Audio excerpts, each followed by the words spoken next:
नमस्कार। आज हम काइनेटिक्स में आरएनएस इक्वेशन के ऊपर कुछ न्यूमेरिकल्स को प्रैक्टिस करते हैं। आइए देखिए फर्स्ट क्वेश्चन आपको दे रखा है कि एक इक्वेशन दे रखी है और इस इक्वेशन से आपको एक्टिवेशन एनर्जी कैलकुलेट करनी है। अब मैं प्रीवियस वीडियो में आपको बता चुका हूं कि आरएनएस इक्वेशन के लिए 4 इक्वेशंस हैं जो आपको ध्यान रखनी है। ये इक्वेशन बिल्कुल रिजेंबल करती है फर्स्ट वाली इक्वेशन से। कौन सी है फर्स्ट वाली इक्वेशन, वो मैं आपके सामने लिखता हूँ, आप उसे चेक कीजिए। यहाँ पे हम आंसर लेते हैं k is equals to a e raise to power minus EA by RT। ये इक्वेशन थी जो हमने पढ़ी थी। अब अगर आप रिलेट करें तो k से k रिलेट हो गया। ये जो वैल्यू है ये वैल्यू a की वैल्यू हो गई और ये जो वैल्यू है ये वैल्यू इस वैल्यू के बराबर है। और क्योंकि दोनों वैल्यूज एक दूसरे के बिल्कुल बराबर है तो आप सिंपली यहाँ पे क्या लिख सकते हैं, EA बाय RT, माइनस भी हटा देते हैं, is equals to 28,000 k by t, right. t से t कैंसिल हो गया तो अब आपके पास EA क्या आने वाला है, EA आने वाला है R इंटू 28,000 इंटू K। अब इसको थोड़ा सा मैं सॉल्व करके आपको बताता हूँ जिससे आप इसको और क्लियरली समझ पाएंगे कि ये कहना क्या चाह रहे हैं। अब इसको अगर आप R की वैल्यू पुट करें तो 8.314 into 28 into 10 to the power 3, right. अब 8.314 यूनिट होती है joule kelvin inverse mole inverse और साथ में केल्विन लिखा हुआ है। अगर इस केल्विन से इस केल्विन को काट दें तो नेट आंसर आपके पास आने वाला है 8.314 इंटू 28 10 टू पावर 3 को, यहाँ पे यूनिट तो है जूल पर मोल लेकिन इसको इन्वॉल्व कर लूँ तो किलो जूल पर मोल। बस यही आपका आंसर है। बस अब आप इसको आप सॉल्व करके अपना आंसर पोर्ट्रे कर सकते हैं। मैं सॉल्व कर सकता हूँ बट हमारे फिर कुछ टाइम थोड़ा सा और जाएगा, उससे बेटर है कि सॉल्व करके आप देख लीजिएगा, राइट। दूसरा केस उठाते हैं। दूसरे केस की अगर हम बात करें तो एक केस ये है K1 क्या एक इक्वेशन दे रखी है, K2 की भी इक्वेशन दे रखी है और आपसे कहना चाह रहे हैं वो टेम्परेचर बताइए जिसमें K1 K2 के बराबर हो जाए। अब क्योंकि K1 K2 के बराबर हमें करना है तो उसको करने के लिए हम इन दोनों को आपस में इक्वेट कर देते हैं। जैसे इन दोनों को आपस में इक्वेट करेंगे तो 10 to the power 16 by t become equals to 10 to the power 15 e raise to power minus 1000 by t, right. दोनों बराबर हो गए। थोड़ा सा रीअरेंज कर लिया जाए। रीअरेंज करने के लिए 10 to the power 16 by 10 to the power 15 is equals to e raise to power minus 1000 by t upon e raise to power minus 2000 by t, right. इसको तो हम सिंपली सॉल्व कर ही लिया है, या तो ये तो सॉल्व हो ही चुका है। इसको सॉल्व करें तो 10 टू द पावर 1 और नेचुरल लॉग ले लें तो ln 10, भैया 10 आ तो रहा ही है, नेचुरल लॉग ले लेता हूँ दोनों साइड, तो नेचुरल लॉग लूँगा तो यहाँ से ये एक्सपोनेंट्स हट जाएंगे, राइट। और ये चीज़ ऊपर आ जाएगी तो हम इसको क्या लिख सकते हैं, 2000 by T minus 1000 by T. I hope आपको एक स्टेप समझ में आया होगा। नेचुरल लॉग ले लिया, 10 तो आ गया, नेचुरल लॉग लिया तो ln 10 हो गया। नेचुरल लॉग लेते तो एक्सपोनेंट्स हट जाते हैं, सिंपल चीज़ अपॉन में आ गई। मैं इसको ऊपर ले आया तो ये प्लस में हो जाएगा, ये माइनस में, इसको मैंने ऐसे लिख दिया है। अब इसको लॉग में चेंज कर लें तो यहाँ पे क्या आ जाएगा 2.303 log 10 की वैल्यू आप सबको पता है 1 होती है और यहाँ पे t कॉमन निकाल लिया जाए तो ऊपर कितना आ जाएगा 1000। log 10 की वैल्यू 1 होती है, t को इधर ले लीजिए तो ये होगी वैल्यू 1000 अपॉन 2.303 केल्विन, यानी ये वो टेम्परेचर है, इस टेम्परेचर पर K1 K2 के बराबर हो जाएगा। उम्मीद करता हूँ ये वाला कॉन्सेप्ट भी आपको समझ में आया होगा। आइए नेक्स्ट क्वेश्चन प्रैक्टिस करते हैं। देखिए नेक्स्ट क्वेश्चन में आपको फिर एक इक्वेशन दे रखी है। अब इस इक्वेशन को आपने जो आरएनएस इक्वेशंस निकाली थी उनसे आप इसको रिलेट कीजिए। जब आप इसको रिलेट करेंगे तो रिलेट करने से ये इक्वेशन रिलेट होती हुई आपको नजर आएगी, log k is equals to minus EA upon 2.303 RT plus ln A, जिसको कि मैं इधर लिख देता हूँ log A, ये लीजिए। तो अब यहाँ से यहाँ देखा जाए तो ये दोनों एक दूसरे के बराबर, ये वैल्यू log A के बराबर और ये वाली जो वैल्यू है वो इस वैल्यू के बराबर है। अगेन हमें निकालना तो एक्टिवेशन एनर्जी ही है। अब एक्टिवेशन एनर्जी निकालने के लिए बस आपको रिलेट करके सॉल्व करना है।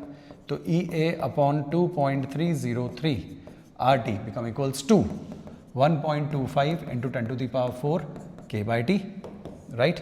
अब EA की वैल्यू अगर आपको निकालनी है तो बस इसको आपको सॉल्व करना है। सॉल्व करने के लिए हम इसको ऐसे लिख लेते हैं, EA equals to 2.303 into 8.314, units को मैं यहाँ साइड में लिख देता हूँ, joule kelvin inverse mole inverse, R की वैल्यू, T से T कैंसिल हो गए, राइट। तो बार बार लिखने से कोई ज़रूरत ही नहीं है।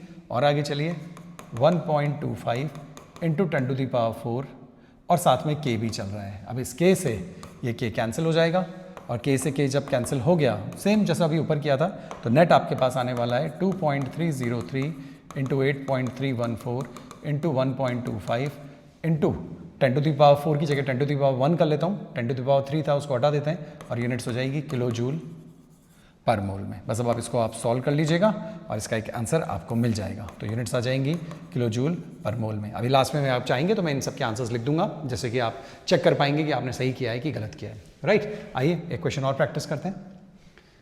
इस क्वेश्चन को अगर हम देखें तो इस क्वेश्चन में आपसे कहा जा रहा है एक फर्स्ट ऑर्डर रिएक्शन है, सेम ही रिएक्शन है, लेकिन जब उस रिएक्शन को 300 केल्विन पे प्रोसीड कराते हैं तो 10% ही पूरी होती है। लेकिन सेम रिएक्शन को जब हम 310 केल्विन पर प्रोसीड करते हैं तो 25% कंप्लीट हो जाती है। यानी रिएक्शन सेम है, टेम्परेचर बढ़ाने से रेट बढ़ गई है। अब क्वेश्चन क्या पूछा जा रहा है? क्वेश्चन पूछा जा रहा है एक्टिवेशन एनर्जी कैलकुलेट कीजिए। देखिए, क्योंकि दो टेम्परेचर इन्वॉल्व है तो आपको हमारा formula K2/K1 log EA/2.303 R 1/T1 minus 1/T2 use करना पड़ेगा। इसी से हम एक्टिवेशन एनर्जी निकाल सकते हैं। अब करें क्या? सबसे पहले तो आपके पास एक्टिवेशन एनर्जी निकालने के लिए T1 T2 तो है, लेकिन K1 K2 तो है ही नहीं। तो सबसे पहले आपको K1 K2 निकालना होगा, इनका रेशियो निकालना होगा, फिर क्वेश्चन को आगे प्रोसीड करना पड़ेगा। तो अब K1 K2 के करने के लिए हम क्या करें? तो इन्होंने हमें एक हिंट दिया है। हिंट क्या दिया है? हिंट दिया है कि रिएक्शन फर्स्ट ऑर्डर काइनेटिक्स को फॉलो करती है। अब क्योंकि रिएक्शन फर्स्ट ऑर्डर काइनेटिक्स को फॉलो करती है तो हम ये जानते हैं कि टाइम इन्होंने सेम बोला है। तो फॉर्मूला अगर आपको याद हो तो 2.303/T होता था, T को उधर ले गए तो नीचे K1 आ जाएगा। राइट, लॉग पहली रिएक्शन कितना परसेंट कंप्लीट हो रही है? 10%। तो कितना था? 100। 10% कंप्लीट हुई तो बचा कितना? 90। Right, is equals to 2.303। अब कितनी परसेंट कंप्लीट हो रही है? नए टेम्परेचर पर, K2 टेम्परेचर पर 25% कंप्लीट होगी तो बची कितनी? 75। कह रहे 25% कंप्लीट हुई तो बची कितनी? 75। पहले आप इसको देखिए, K बराबर 2.303/T, लॉग कितना था? 100 और 25% कंप्लीट हुई तो बचा कितना? 75। अगर मैं K को नीचे ले आऊँ T को ऊपर ले जाऊँ तो इक्वेशन सेट है। और क्योंकि दोनों इक्वेशन के लिए टेम्परेचर सेम है, सॉरी टाइम सेम है, सेम टाइम, तो आप दोनों को रिलेट भी कर सकते हैं। उम्मीद करता हूँ आपको ये कॉन्सेप्ट समझ में आ रहा होगा। राइट, यहाँ पे K1 को K1 equals two upon T आ जाता, K2 equals two upon T आ जाता, लेकिन दोनों का T सेम है तो हमने इसको इक्वेट करके आमने सामने रख लिया। ये जो K1 है ये कितने टेम्परेचर पर है? ये है 300 केल्विन पर। और सेम रिएक्शन है, ये कितने पर है? 310 केल्विन पर है। अब यहाँ से अगर हम थोड़ा सा रीअरेंज करें तो K2/K1 यहाँ ले आते हैं, ये चीज़ तो कैंसिल ही हो जाएगी। K2/K1 is equals to log 100/75। 100/75 can be written as 4/3 और इस लॉग को नीचे ले जाते हैं तो log this can be written as 10/9। यही हो सकता है। चलिए अब इसको सॉल्व करें। इसको सॉल्व करने के लिए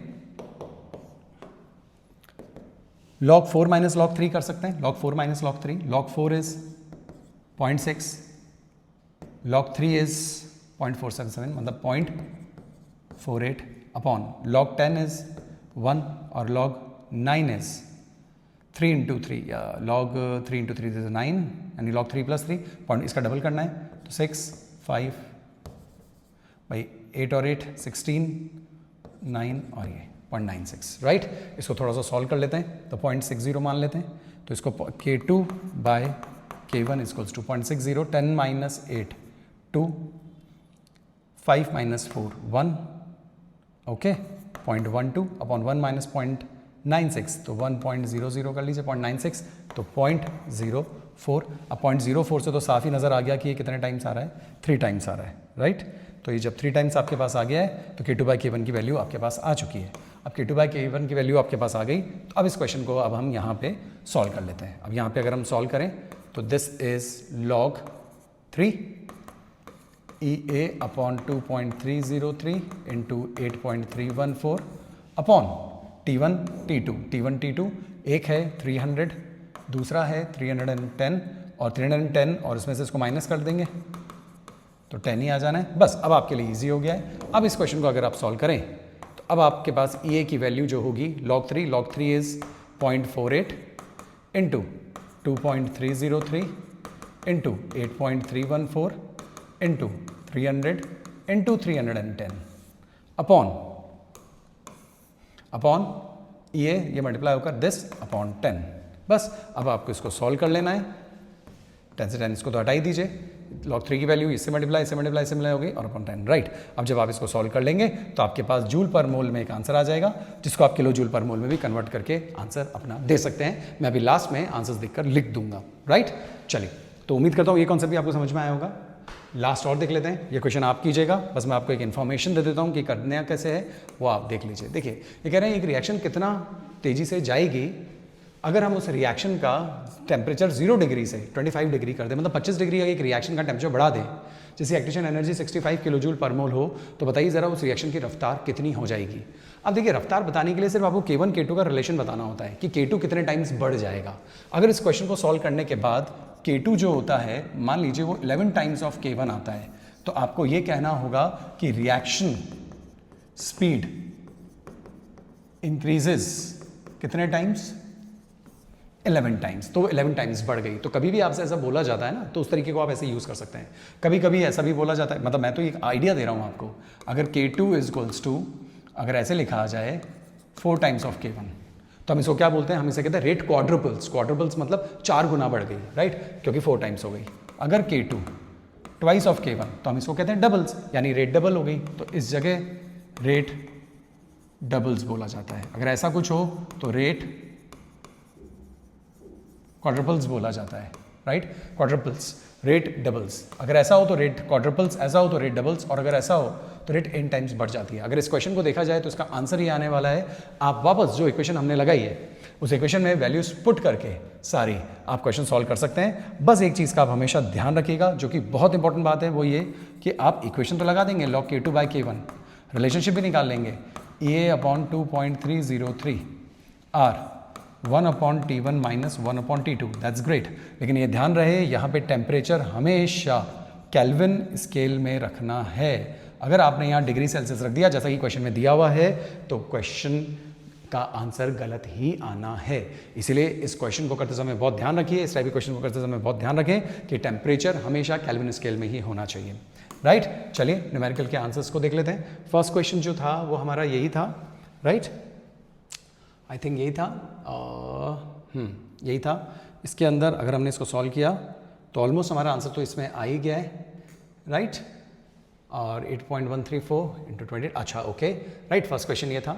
अगर हम इसका एग्जैक्ट आंसर ले लें, राइट, इसका तो सॉल्व भी कर सकते हैं अगर हम सीधा इसको सॉल्व कर लें, ठीक है ना। तो 8.314 × 28, 8 4 32, 9 11 1 5 2 8 64 65 66, so 8 2 1 2 16 2 9 7 12 3 3 2, ठीक है। तो 232, तो इसका आंसर हो जाएगा 232 किलो जूल्स पर मोल। 0.79 है, 0.8 लिख लेते हैं, ठीक है ना। ये मैंने सॉल्व कर दिया, ये तो हो ही गया सॉल्व। तो 232.8 किलो जूल पर मोल। दूसरा वाला तो ओके ही है, राइट, एग्जाम का क्वेश्चन है, उसमें आंसर इसी फॉर्मेट में दिया हुआ था। तीसरा वाला देख लेते हैं कौन सा है। तीसरा वाला आंसर ये है जिसमें log K की वैल्यू दे रखी है 14.34। लेट मी चेक, इसका आंसर हो सकता है या है, 1 सेकेंड, इसका आंसर आ जाएगा 239.3 किलो जूल पर मोल। आप चेक कर लीजिएगा, 239.3 किलो जूल पर मोल, 239.3 किलो जूल पर मोल। और इसके बाद जो हमने नेक्स्ट क्वेश्चन किया था उसके अंदर आंसर आ जाएगा 83.69। अब जब हम इसको सॉल्व करेंगे तो आंसर आ जाएगा 83.692 किलो जूल पर मोल, 692 किलो जूल पर मोल, राइट। तो आप इनको सॉल्व करके अपने आंसर्स चेक कर लीजिएगा। अगर आप इन क्वेश्चंस को प्रैक्टिस अच्छे से कर लेते हैं तो टेम्परेचर से रिलेटेड न्यूमेरिकल्स में आपको कभी दिक्कत नहीं आएगी। उम्मीद करता हूँ लेक्चर अच्छे से समझ में आ गया होगा। धन्यवाद।